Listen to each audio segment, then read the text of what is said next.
Good morning, everybody. Just a couple things to update people on this week. Those of you that have been following the nightly builds will notice I've been putting out a couple of them at a pretty steady rate. Most things are bug fixes and behind the scenes.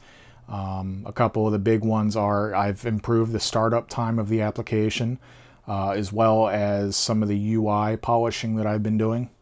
One of the biggest UI things that I've been working on is the channel selection drop-down box, creating a user control for that that's going to be used throughout the application. And this was important because with the growing number of controllers that are supported, there's also now various different types of channels and device states. And to combine all of those together into a user-friendly, easily navigable interface was a little bit of a challenge when I was just using a regular list. So I've created a type of filtering that you can enable to actually select the different types of device states and then list the corresponding channels for that.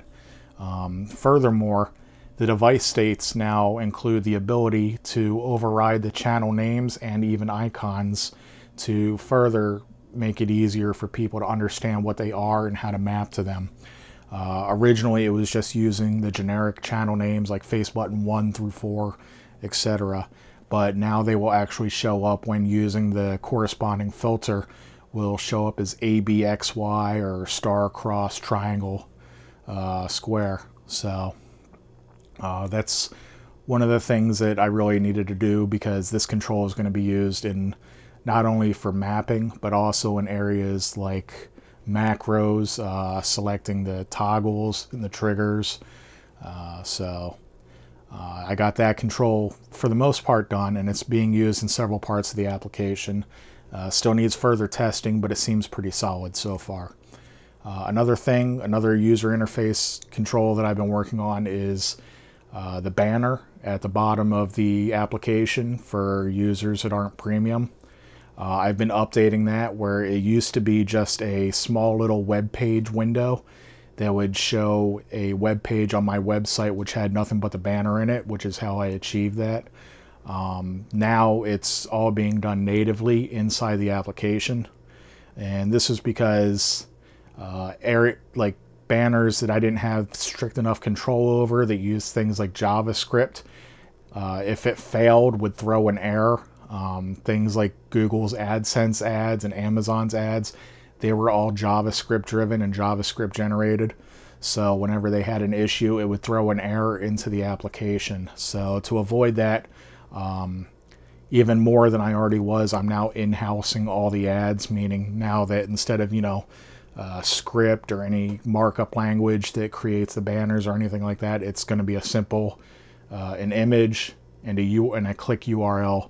And that's it. That way that we don't have to worry about, it throwing errors, at least not errors that I wouldn't expect for things, like what the website's down or something like that.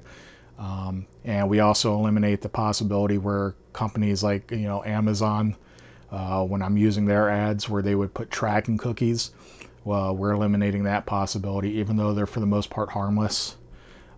It's still, privacy issues we want to address, and try to isolate our affiliates from our actual users as much as possible, except for where they want to have that interaction. So that's going to be included in all the newest nightly updates. So far it seems to be working good. Still needs a little more testing as well, though, especially for instances like where there's no internet connection or the web server goes down. I need to implement fallback contingencies for those. Other than that, I'm going to continue to work on the user controls. I want to get a pretty good polishing feel on InputMapper before I really get into the macros section. And once it's polished enough, I'm going to release it instead of a nightly build. I'm going to create another installer and release it as another alpha. It'll still be incomplete, as in it won't have the macros, but everything else will be to a level of polish that I think is enough to actually, go through the trouble of creating the installer and, thus letting more people use it and give me feedback as far as, UI or errors or anything like that. So that's about it, guys. Keep in touch. I'll have more updates throughout the week, as well as more nightly builds, which are, coming every couple days. So Keep in touch. I'll see you guys next week.